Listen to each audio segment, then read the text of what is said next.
Hey everyone, welcome to today's HubSpot Masterclass presented by HubSpot Academy and Buffer. We're so excited to be here today. We've got so much to talk to you about. And the one who's going to be doing most of the talking is our special guest, Chelsea Henderson. She's the HubSpot social media manager. And we've got a lot of stuff to cover, don't we? We do. We have a lot of stuff to cover. Yeah. So what are you most excited to share with folks today? So one of the things that I'm really excited to talk about is how to actually spot a trend versus spot what might not quite be a trend. I think there's a lot of tendency to have a trigger finger there. Right.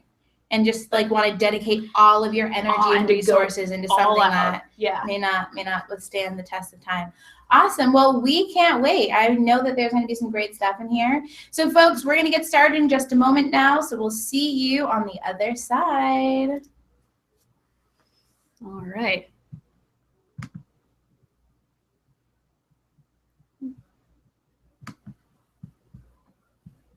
And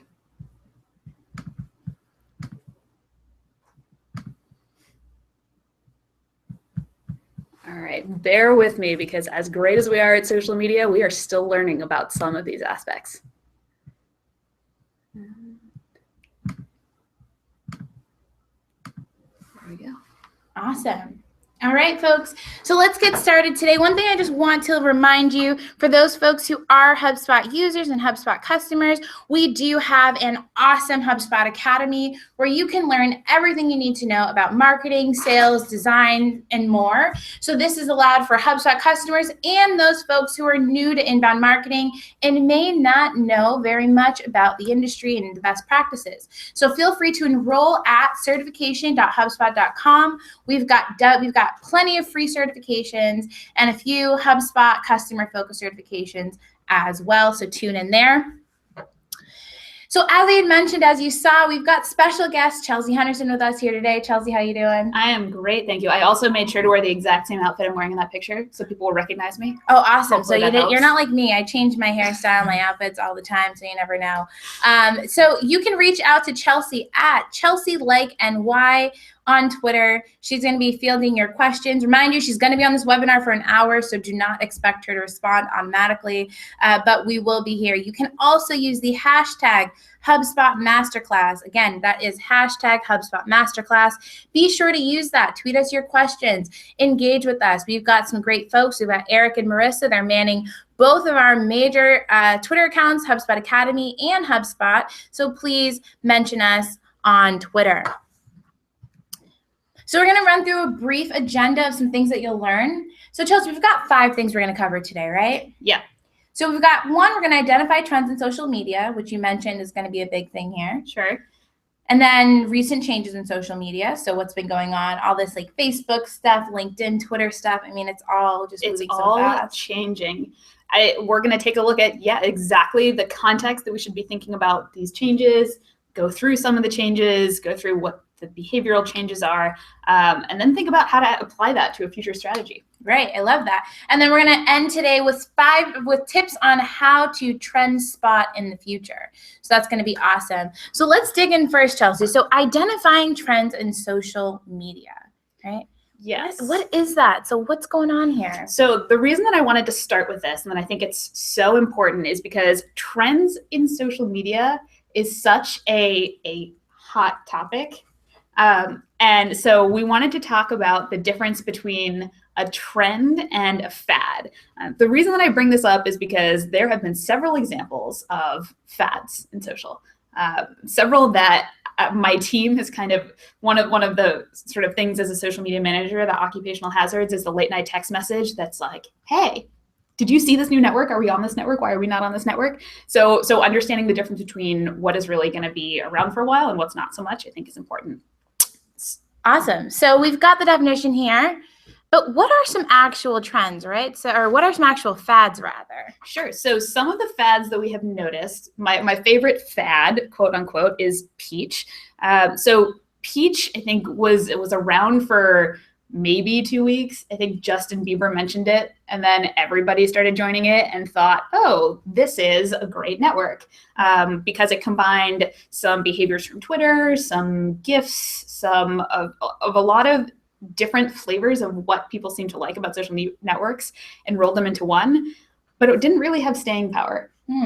Yeah, interesting. I wonder why that is. And what about this one here? Sure. And Meerkat is another one that I think Meerkat first burst onto the scene around the same time as Periscope. You know, even we as HubSpot were taking a look at that and thinking, maybe this will be a thing. Okay. And I think the lesson that we learned from Meerkat is, you know, the first isn't always the best. Right. And so there was a lot of good stuff with Meerkat. I think the difference between something like a Peach, which is a fad, and something like Meerkat was a fad, is that a fad isn't necessarily something it can be something that is not really a good idea, or really instinctually attuned to behavior, which we'll talk about in a minute, or it could be something that just doesn't enter quite well in the market. So you've got to take a look for those things. Right. Yeah. And I remember when Meerkat burst on the scene, it was actually South by Southwest, I think 2014, 2015. And Gary Vaynerchuk, like social media pioneer, who's also speaking at Inbound 2016. So you should definitely get your tickets to that. But he was a really big early adopter of Meerkat. And I think sort of the other Meerkat thing that I remember happening, somebody was on Meerkat for a couple of hours just offering compliments to anyone who talked to him on Meerkat and who tweeted at him. I think that was a really good use. And it was a great platform for a solid couple of weeks. Yeah, and then Periscope came and it kind of dominated that. So what is a trend, Chelsea? Sure. So what I think about a trend in social media, what I think about is a general direction in which something is developing or changing, right? So the difference between a fad, which is something that kind of is a flash in the pan and it just kind of comes out and is super different and people are obsessed with it for a minute, and a trend is that trends are ever evolving. They're sort of cyclical in a way, and they are things that have staying power. There's a reason that they have staying power. I love that. So let's look at some trends now then. So here are some trends in social media. Actually, I apologize, Markeisha. This is my slide from 2006. Oh, sorry about that. Let's check the slide from 2016. Yeah. 10 years later. Okay. If you didn't catch what I did there, I think this is actually really the trend illustration that we're talking about, right? So we have the kind of 2006 trends at the top, the 2016 trends at the bottom. But what makes these trends, what makes these have staying power, is that a lot of these behaviors are actually things that have been around for a while. We're just finding different ways to express them. Right. So like you're saying, sharing. So on Facebook, I remember MySpace. I was one of the early adopters of MySpace. And that was a place where you just wanted to share updates about what was going on, make sure you have your top 8 going on, and have her in. And it was a great platform. Then Facebook arose. I was an early adopter, but I also was kind of like, I was skeptical of it. I didn't think it had staying power. And over the years, it absolutely has come to be one of the giants of social media. The behemoths, as you might call it. Yes. The other one that I think is particularly kind of funny is Flickr, because Instagram is such a big deal. And a lot of people don't realize that Flickr was sort of the original photo sharing network. Yeah. But people like sharing. They like feeling close to each other. They like visual things. And then this is all stuff that we'll get into in a moment as well. But I want to take a look at this topic, this cyclical nature that we're talking about. This sort of how things got from 2006 to 2016. Our friends at Buffer created something that I think illustrates this really well, the law of the double peak. So the double peak law, the concept is you get something that starts building up momentum. It works organically. Right. And then you get businesses like us who decide that we want to get in on the game. Right. You also get companies that decide we need to figure out a way to monetize, to make this experience something that's going to be worth something. So then you get the paid peak, which is a lot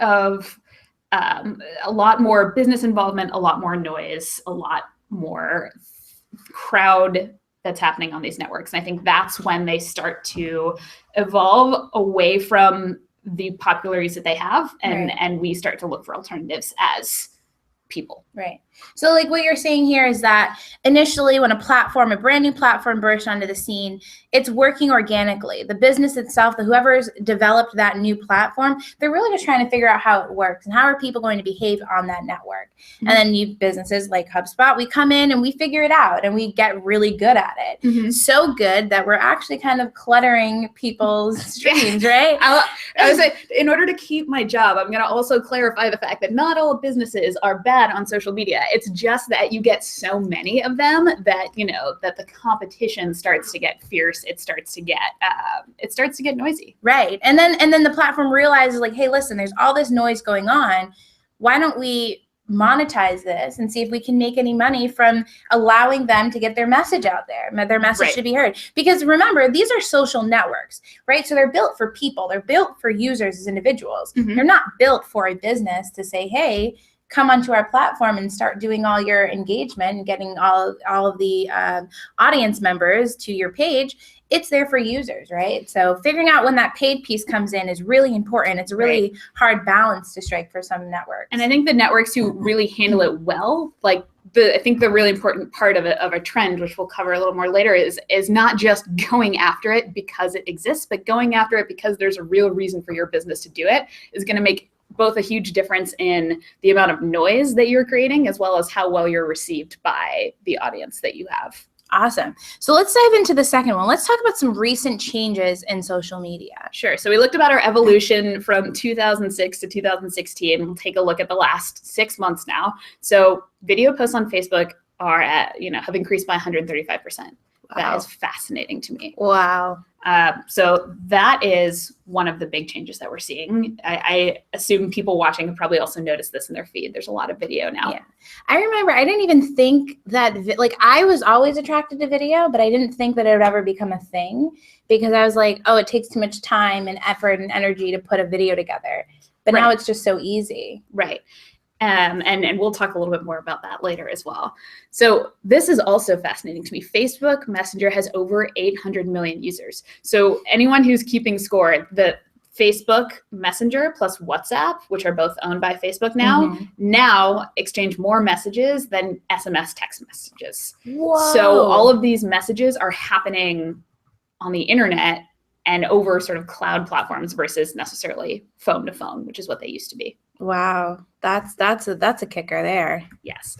So Twitter, we have to talk about Twitter because Twitter is Twitter and will always be in our hearts. But Twitter has removed direct messaging from the character limit. So Twitter has provided a way for people to deepen their conversations. You think about Facebook is now allowing sending more.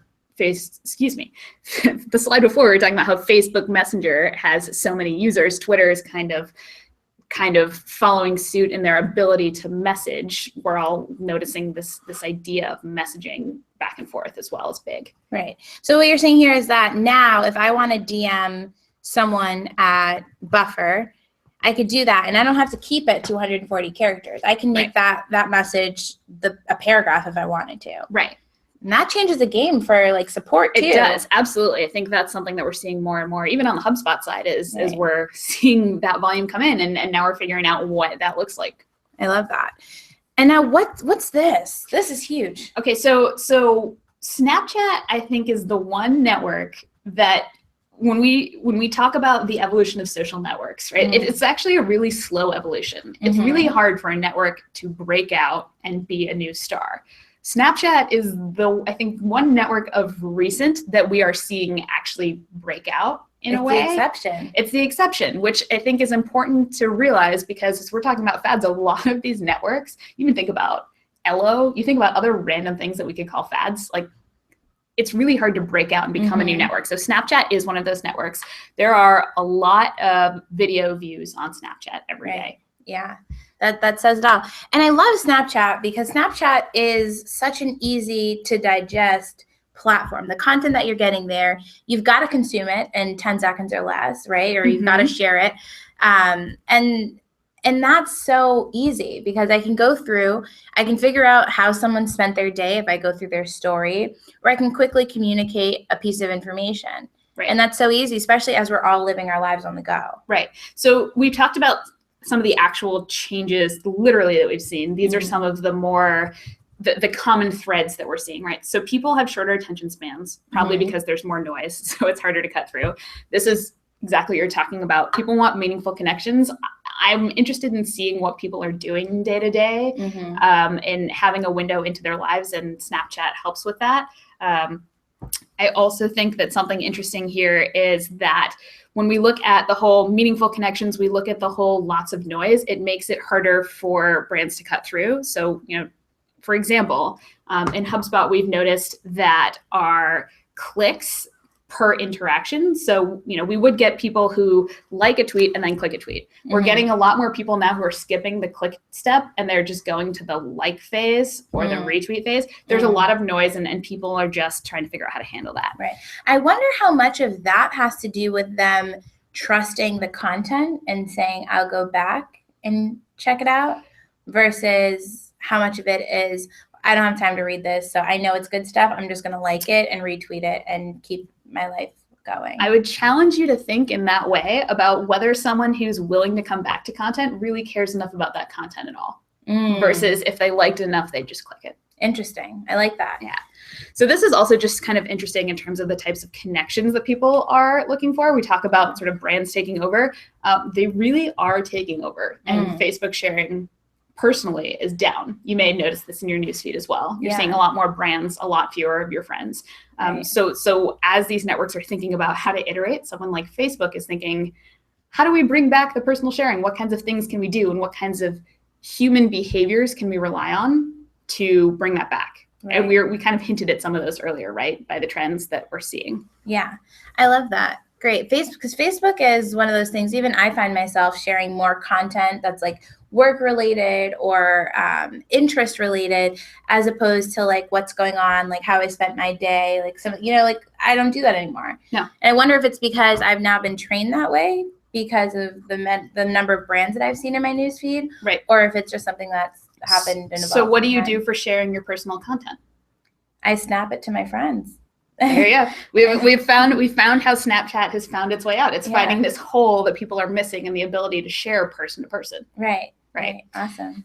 So also another behavior that we've sort of noticed, we've known this all along, but it becomes more apparent now, is people are attracted to visuals. So we see things like videos that are performing well. They always have, images always have, but you have both the networks that are dedicated to those, as well as you see that on the big behemoth networks. Those are the behaviors that are coming out, is that people are concentrating on those videos. They're concentrating on the visuals. Right. That's what performs better.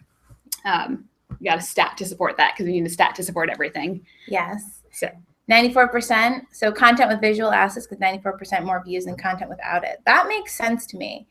I don't really click on anything if it doesn't have a picture. Right.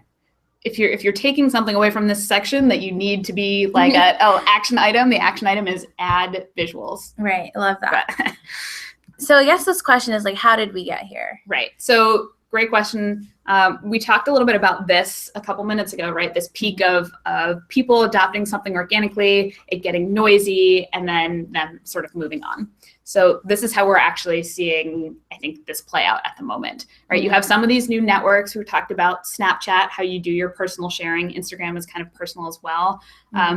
There are some brands that kind of monetize on that, but for the most part, that's still people owned. And then you have some of these paid networks where people are figuring out how to monetize. And I think the networks are some doing a better job than others of figuring out how to make that really specific. But this, I think, is the progression that we're on. Yeah.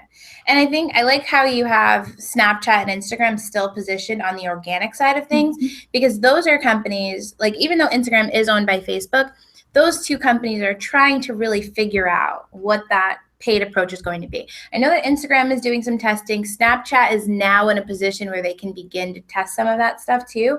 But I wonder if, because those are actually my two favorite platforms. Yeah. So I wonder if, as they become more monetized, how they will change in the lives of users. How is that behavior going to change? And then what's next? What platform is going to come up and take that spot? Because there will be another one. Yeah. Without question, there will be another one. It's just trying to figure out what that will be. Right. Exactly.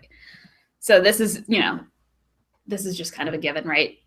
we've thought about all these changes as marketers. Like, what we're trying to do really is get the right content in front of the right people at the right time. Yes, absolutely.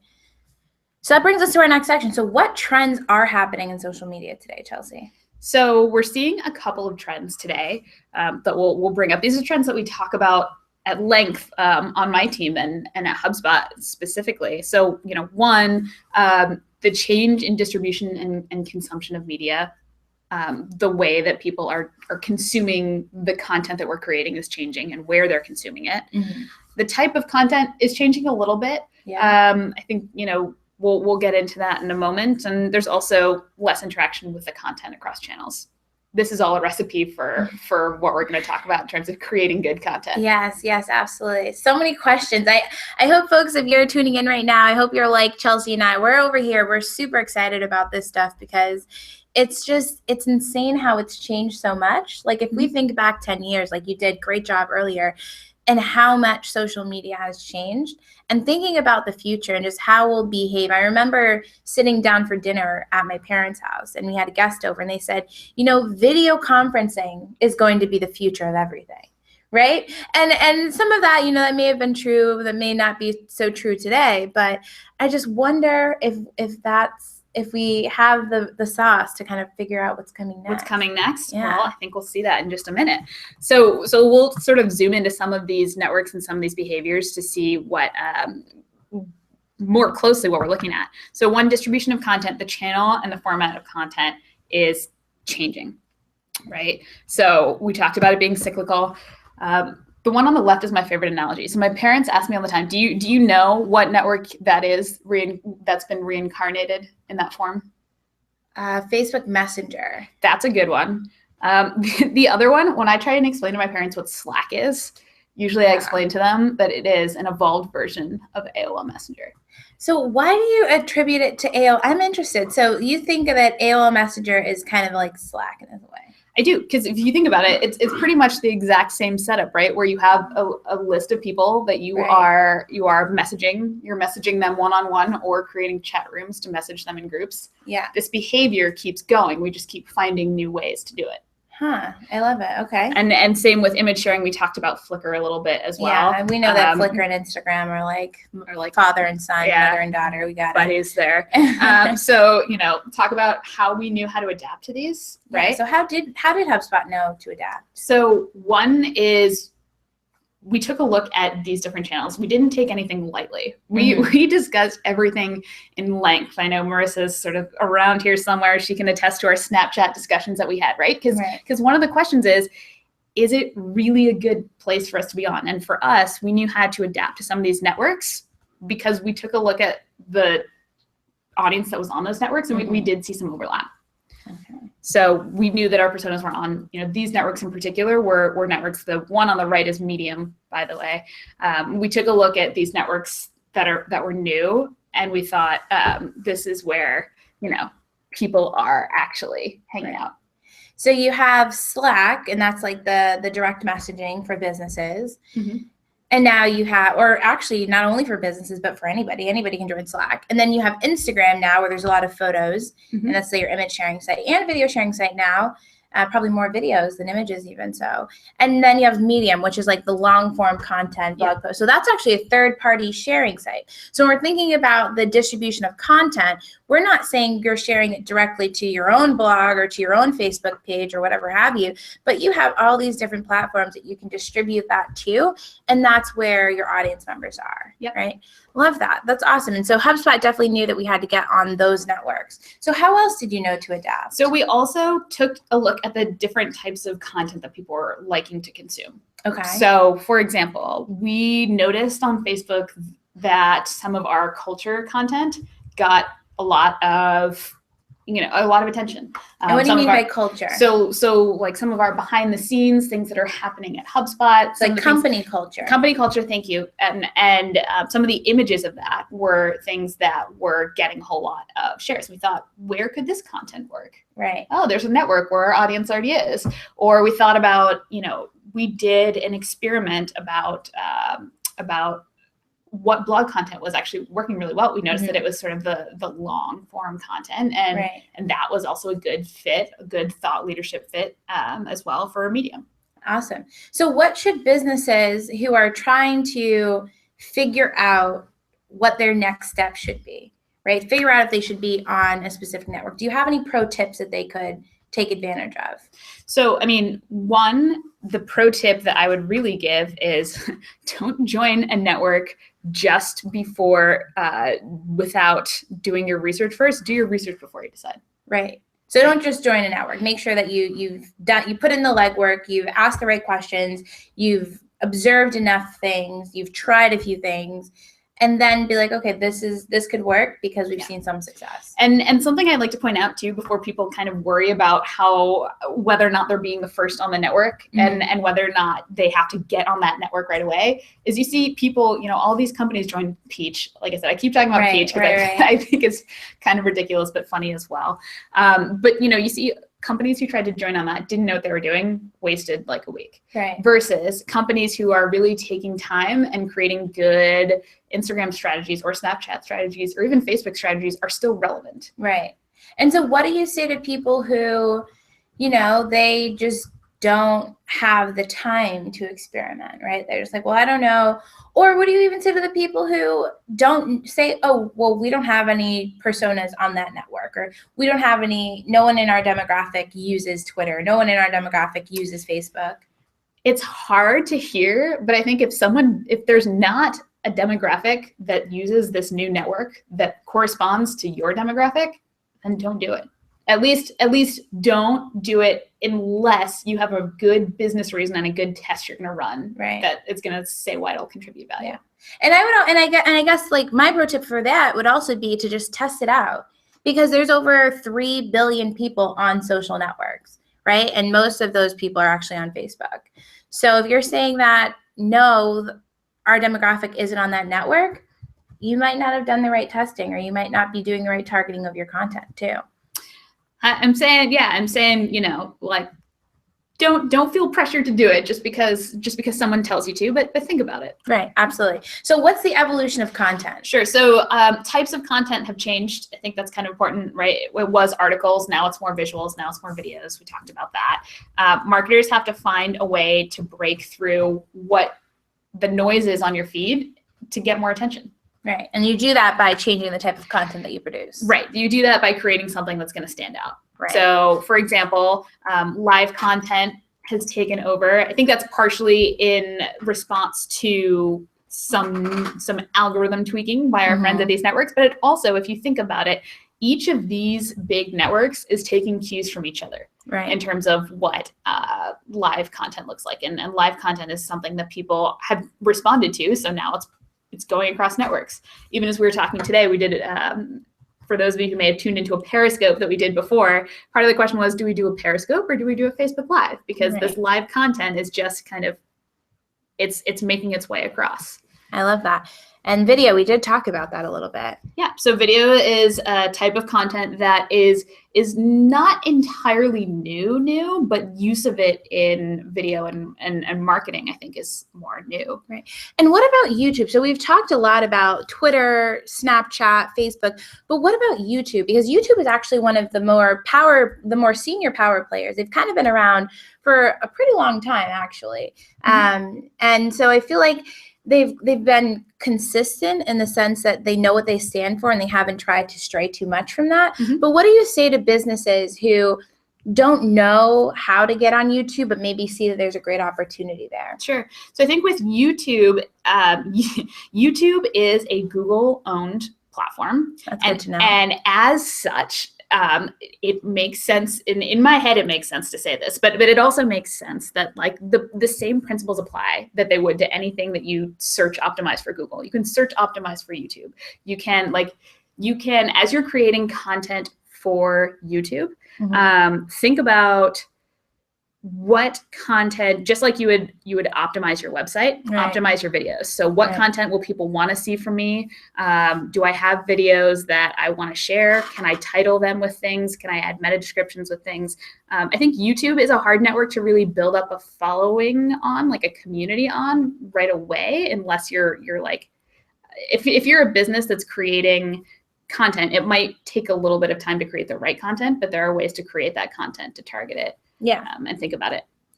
Good, awesome. And so long form content. So we talked about this a little bit.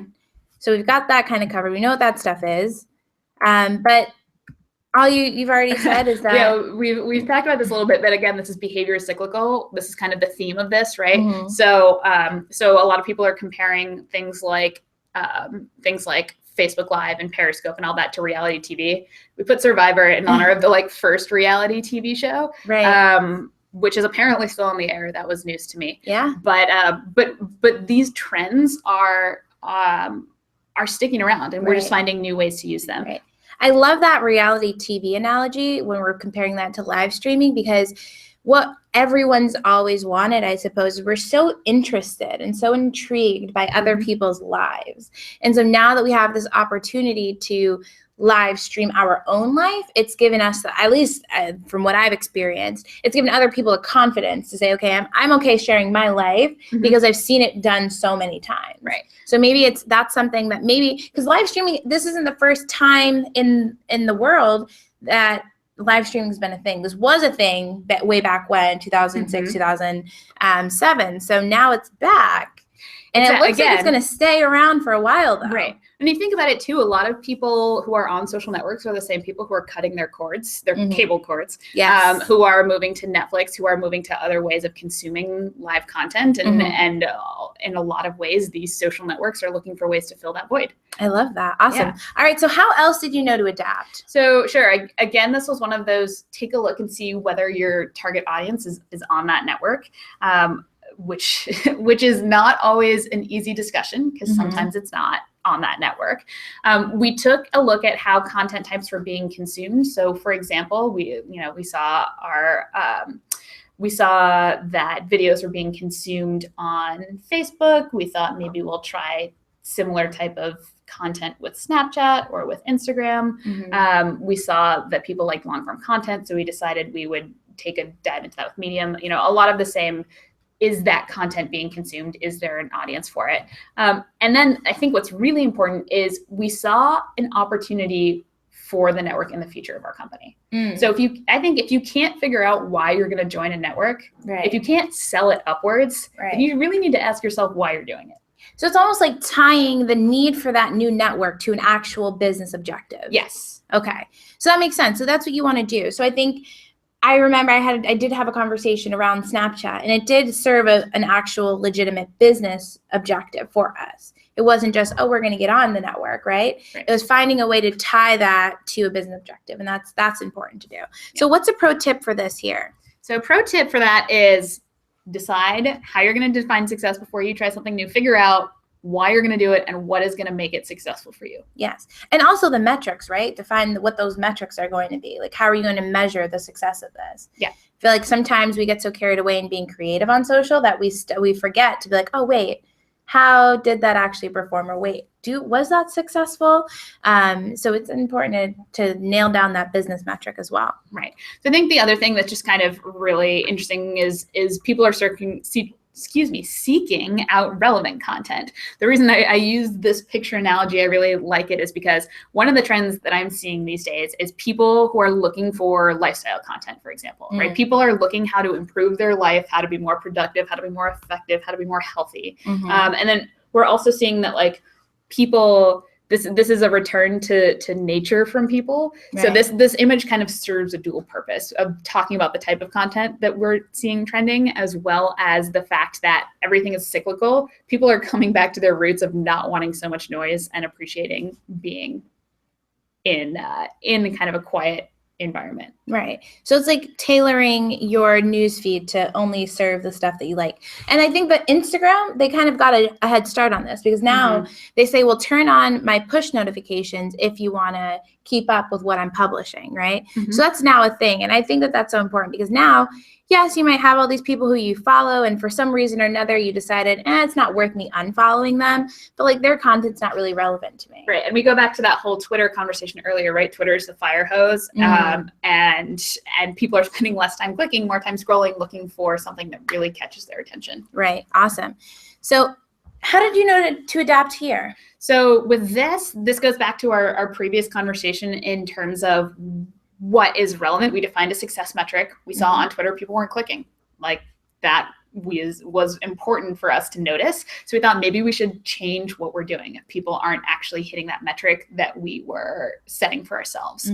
We also saw that we had it's really just a building of that funnel and noticing what is different and what we need to fix. So for us, this trend, this way of observing life, I call it a trend, right? Because it's something that we're noticing over time. Right. We noticed over time how people were behaving at certain parts of our funnel, and we wanted to fix that. And we figured that if they weren't clicking, if they seemed to be really focusing on the good stuff, then we should focus on really amplifying that good stuff rather than publishing a bunch of stuff that wasn't going to be helpful. So the pro tip here is to what?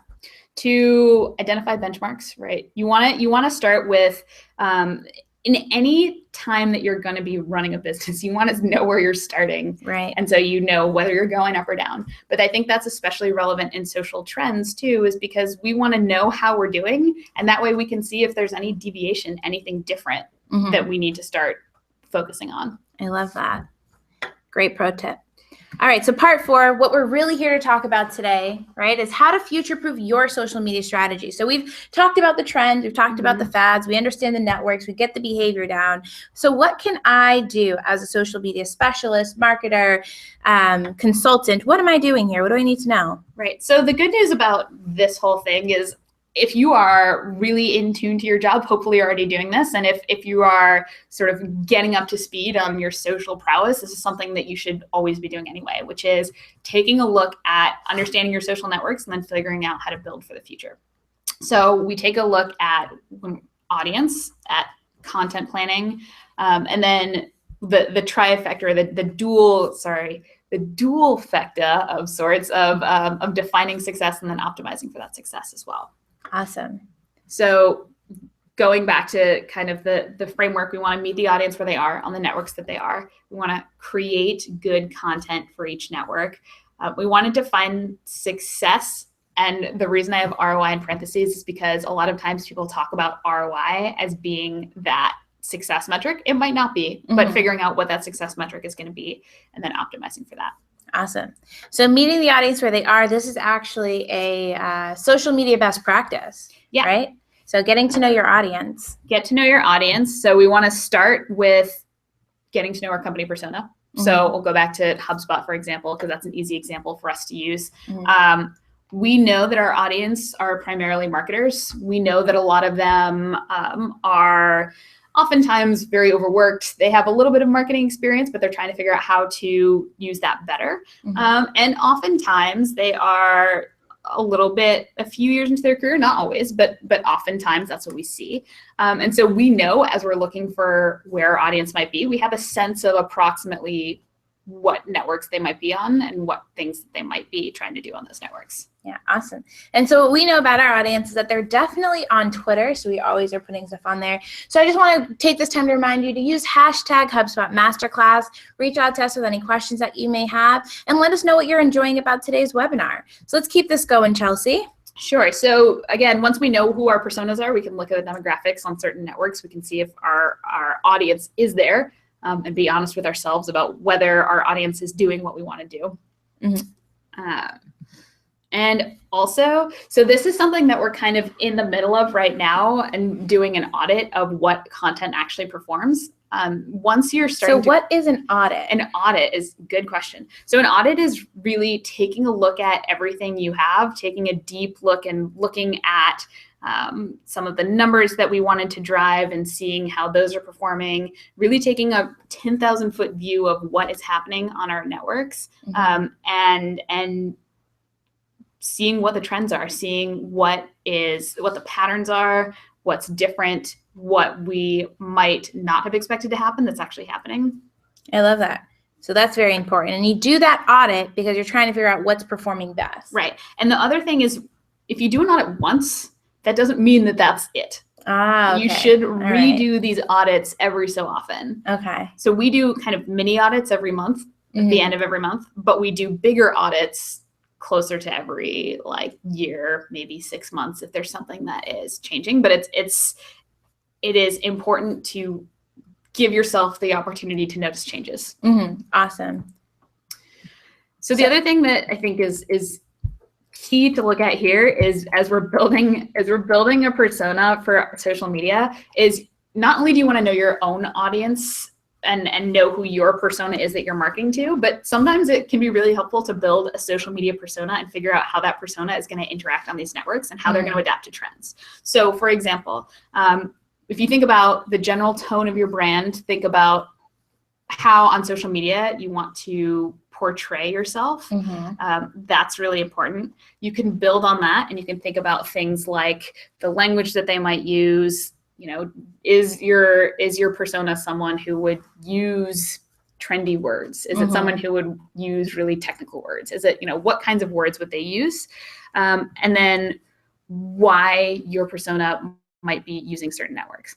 The reason that I bring this up is because as you are thinking about whether to adopt new trends, whether to actually join certain networks, you want to think about, is that something that you as a brand, your social persona as a brand would do?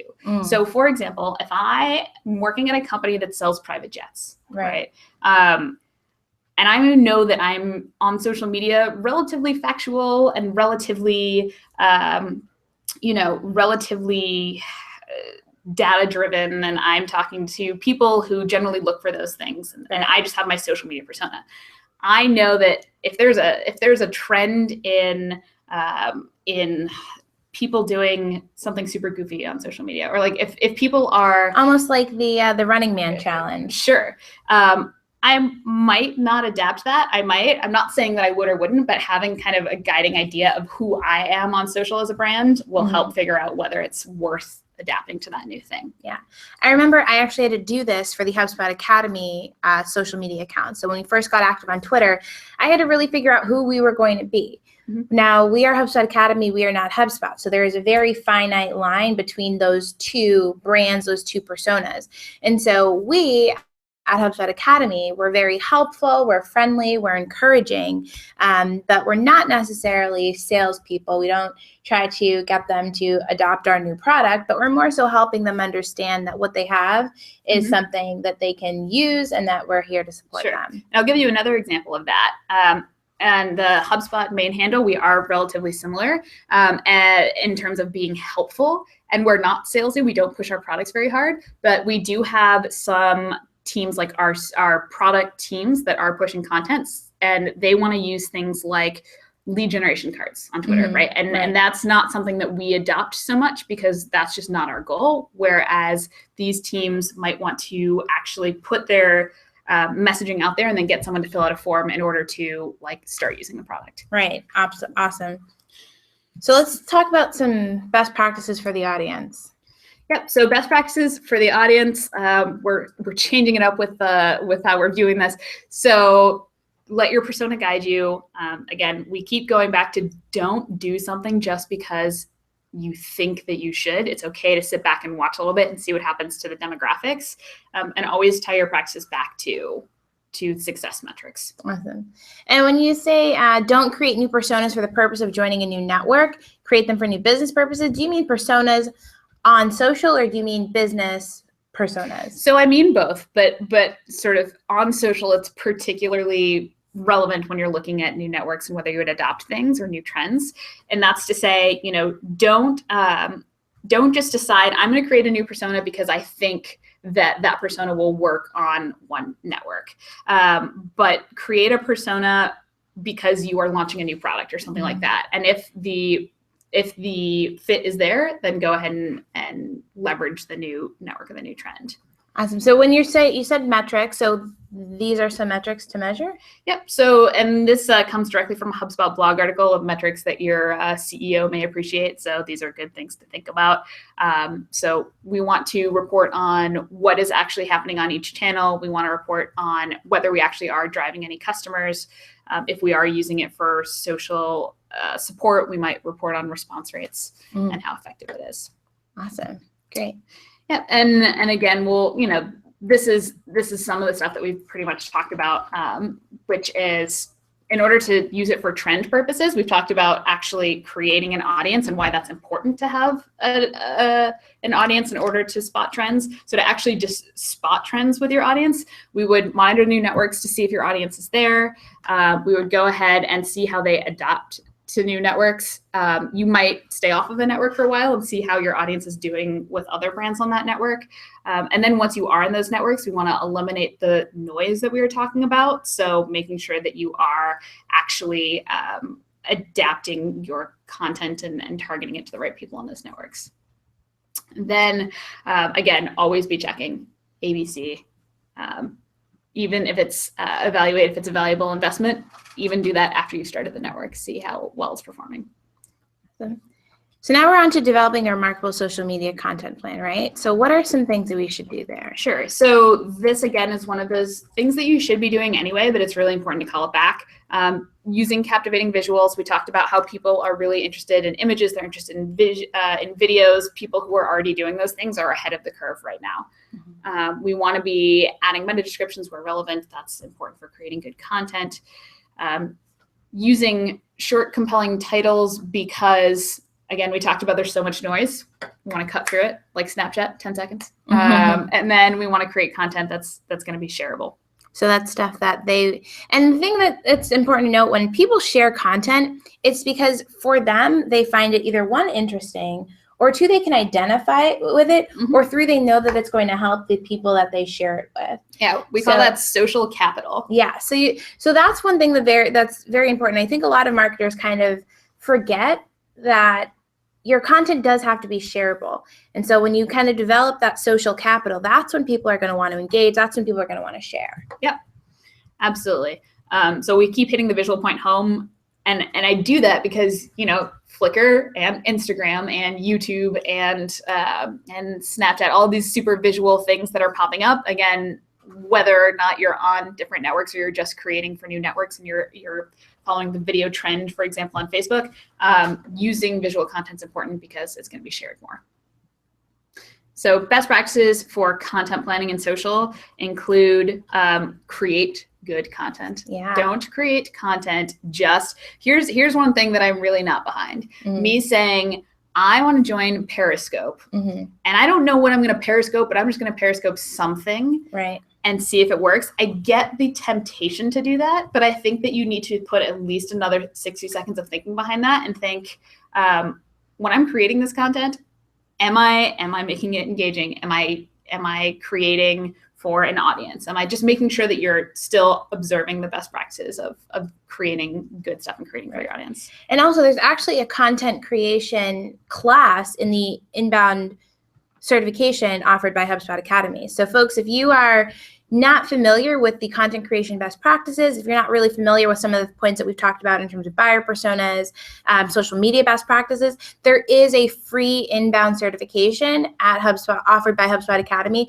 that you can take and brush up on these content creation skills. And talking to many marketers who've gone through that certification, knowing things just like this, those just simple best practices have been able to transform their own marketing tenfold. Mm-hmm. Like, it's incredible. So what else do we have going on? Sure. So we want to also be sharing diverse content types. This helps in the audit, that we were talking about. If we're trying different things, then we'll be able to see which of them are working consistently.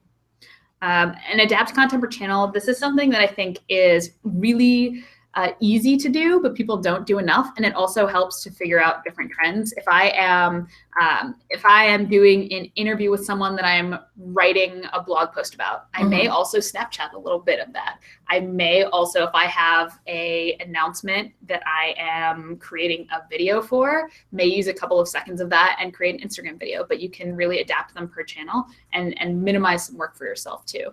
I love that. So now we've talked a lot about video. So give it to us. How do we best do video? Sure. So I think if you're actually doing video, we wanted to include this in here because this is a definite trend that people wanted to know about, and we talk about it a lot. It's catching the user's attention, especially in the first couple of seconds. We want to make sure that people are going to come and they're going to stick around. So those first few seconds are really important in having really action-focused, like visual stuff on video. Mm-hmm. We also want to be using closed captioning, which is called an SRT file. If you're uploading it, that's the file format they'll want. But using text or closed captioning to actually tell your story is super helpful in video. It keeps people going when the audio is off. You want to create shareable videos. We've talked about shareable several times, videos that people are going to want to show their friends because it gets them some kind of benefit from showing their friends. Mm-hmm. That's what gets the videos sort of the views and the new reach. And we also want to provide a good title or video teaser. As someone is starting to watch that video, they need to be drawn in. Then that ties back to the content best practices we were talking about too. Yeah.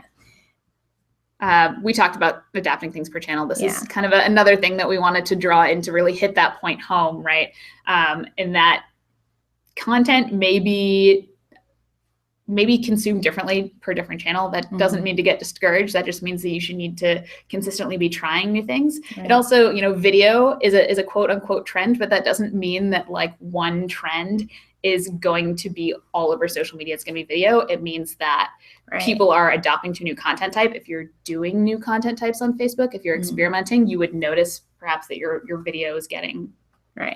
So what this is showing here is that while video does extremely well on Facebook, it does about the same as text and links on Twitter. So maybe the way to outperform your peers on Twitter is to share more images and share less videos, less links, or something like that. Maybe more, keep the links there, but just share less video maybe. And so tying this back to trend spotting too, right? Like if you're doing videos on these networks and then doing audits, you'll notice that, okay, on Twitter, maybe we don't want to keep doing this, but on Facebook, that's doing well, and we'll keep riding that wave. So using content to discover trends. Yep. So this is exactly what we were talking about, watching your content and types to see what performs. Watching other brands. So as a social media manager, what's funny is that I don't post a whole lot on social media, but I spend a lot of time scrolling through my Facebook feed and looking at peers of ours and figuring out what I'm reacting to and what they're doing and adapting that. Right. This is an industry where copying is the sincerest form of flattery. Not that I would copy another brand, but I see what works. I observe, and we all do that with each other. Right. I think the blue black dress, right? That was something that was like news jacked over and over again, and people did it, and other people did it another way, but they saw that it was on there and they kept doing it. But that's just one different way of leveraging a piece of content. And take a look, watch what HubSpot's doing. If you like it, try to do it. Try it. If yourself. You don't like it, let us know nicely, please. Yes, we'll very be watching. nicely. Yeah. So also repurpose your current content to create new content. We kind of referenced this a little bit before, but if you have something that's performing really well, so like for us, people really seem to like to learn to create infographics, for example. So we create a lot of different content along those lines. We don't have to reinvent the wheel every time, but let's say we want to see if video is performing well. We might create a video about that same topic. We might post a longer blog post about that topic. We can reinvent certain content in different ways to see how people are reacting to it. And then I guess that goes along with the creating content for each network then, is making sure that the content that you create is specific for that platform. Right. Always important. Awesome. Great. So all right. So I think this other thing that we want to talk about that has to do with content per network is referencing something we were talking about earlier, right? And content type. So the story is, as we were trying to figure out whether or not we want to join something like Medium, for example, right? This is kind of a clear indication of that. We're talking about creating good content. We're talking about what content is good. We did an audit of our blog, and we said, what content performs well? What are our success metrics? Well, one of our success metrics is what is performing well now, and one of our success metrics is the long tail, and what actually performs well in the long tail.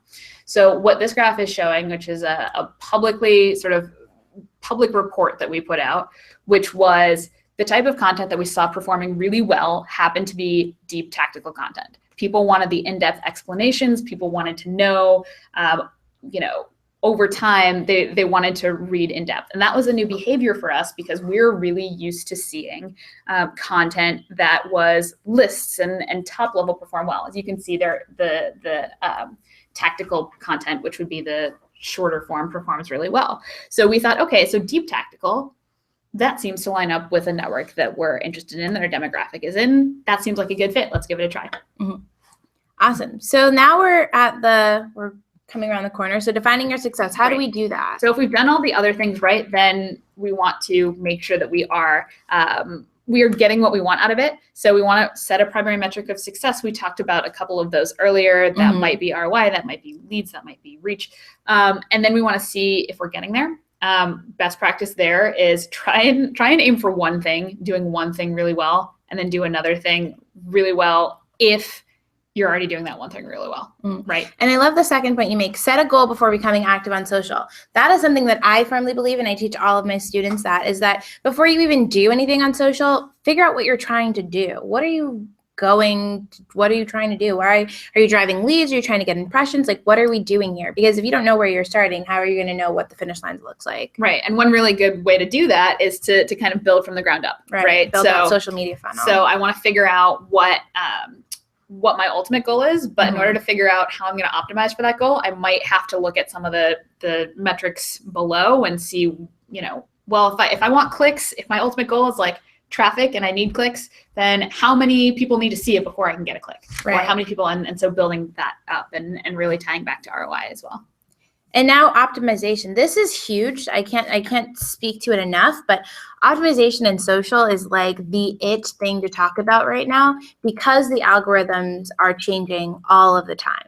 So how could we optimize across networks, Chelsea? Sure. So optimizing across networks is always be calculating, always be testing.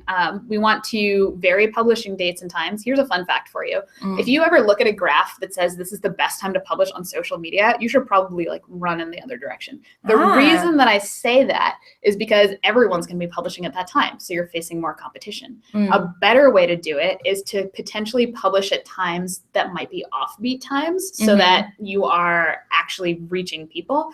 So you should really just test the times, vary it, test it, see what's working. And then you want to obviously experiment with copy and colors and types. Awesome. Great. So 85% of the reason you choose to buy a product is color. Well, I just want to hit home why it's important to actually buy based on, or to experiment with color to optimize. We're talking about how important visuals are. This is really important. I have a few stories about that, but we'll keep going for now. Yeah, also copywriting is really important. Optimizing for copywriting. These are some of our favorite words to be using. Really positive, really negative words work. Awesome. And so optimizing quickly is measure monthly. I always say that as well. Just keep that measure and create a feedback loop. So we love to hear, HubSpot Academy, feel free to tweet us anytime. We love hearing about how our content resonates with you. And HubSpot loves that as well. So I'm sure that's one way to give feedback. We've got a bunch of different ways, but having that feedback loop is so important. So as you build your content, make sure there's a way that other people can get back to you and let you know what they thought of that content.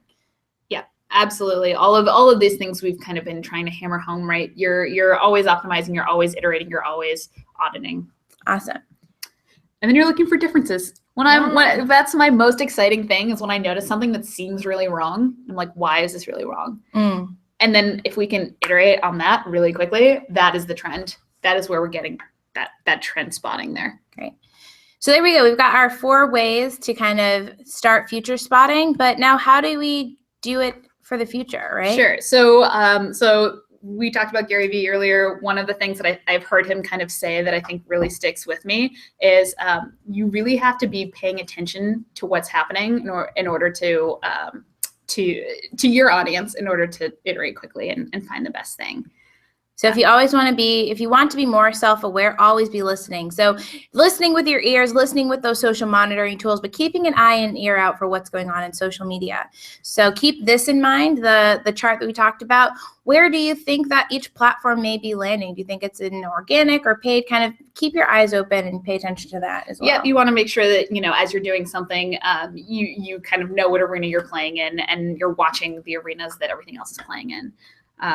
We'll hit home the listening point one more time. I think that's super important. Know your audience, watch what they're doing, watch what other brands are doing. Watch. Yes, awesome. And then plan. So what can you do on this network with your content? So always have that plan together. We talked about some content planning. Chelsea did a great job of kind of breaking that down for you. So be sure to set that up. And I think we just have one question for you folks today as we leave you is, what do you think will be trending in 2017? I still think that live streaming will be a thing. I think more people will get into personal blogging, even more. I think it started early 2016. I think that we'll have more of that as well. So I think I agree with you about live streaming. Apparently Twitter's picked up the NFL for broadcasting some games, so that's gonna be fascinating. I'm excited to see the crossover between video and live stream. And I'm also excited to see what happens with Messenger and really getting to that personal level for sure. But I want to hear what else people think. Yeah, so tweet us again. That hashtag is hashtag HubSpot Masterclass. What do you think will be trending in 2017? We're leaving you just at the top of the hour. We'll be engaging with you for the rest of the day. Thank you so much for tuning in with us. My name is Markeisha. I'm here with Chelsea. And let us know what you think of today's broadcast. Happy HubSpotting. Happy HubSpotting.